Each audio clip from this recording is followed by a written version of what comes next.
મથુરામાં લક્ષ્મીદાસ નામે મોટા શેઠ રહેતા હતા. તેને ત્યાં 2 મુનિમ નોકરી કરે. ખૂબ જ પ્રામાણિક વૃત્તિ, જરાય સ્વાર્થીલો સ્વભાવ નહીં. ઊંચા પ્રકારની નોકરી કરે, પગાર પણ સારો. એ 2 મુનિમને સમાચાર મળ્યા કે આ જગતની અંદર ભગવાન સાક્ષાત માનવ રૂપે પધાર્યા છે, ગુજરાતમાં વિચરણ કરે છે. હૃદયમાં વૈરાગ્ય ઉત્પન્ન થયો. ભગવાનને મળવાની અંતરમાંથી તાણ થઈ. તેથી લક્ષ્મીદાસ શેઠને કહ્યું, અમો ભગવાનના દર્શન કરવા જઈએ છીએ, પાછા આવવાના નથી. સંસારમાં રહેવું ગમતું નથી, માટે રાજીપે રજા આપો. ત્યારે લક્ષ્મીદાસે કહ્યું, 2-3 ગણો પગાર આપીશ, પણ તમે અહીં રોકાઈ જાઓ.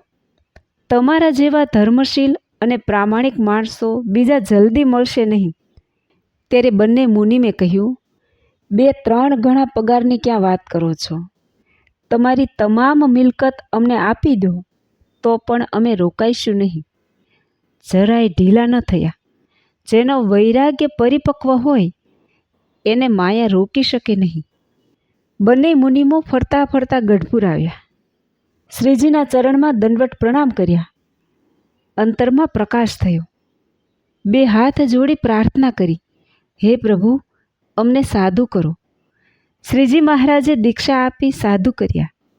નામ રાખ્યું રામાનુજાનંદ અને બાલ મુકુંદાનંદ. હરિચરણે અનુરાગ થાય તેને સંસારના 5 વિષયોના સુખ તુચ્છ થઈ જાય છે. વૈરાગ્ય વિના ત્યાગ થઈ શકે નહીં. વૈરાગ્યવાનને અખંડ એવો વિચાર રહે છે, કોઈ મને વખાણે કે કોઈ મને વગોવે, મારે કાંઈ કોઈથી લેવા દેવા નથી. તુકારામ જેવા પરમ ભક્ત હતા. અજ્ઞાની માણસોએ બધા ભેગા થઈને ગધેડા ઉપર બેસાડીને આખા ગામમાં ફેરવ્યા. બીજાના ભલા માટે પોતે પોતાના ઉપર કલંક લઈ લીધું.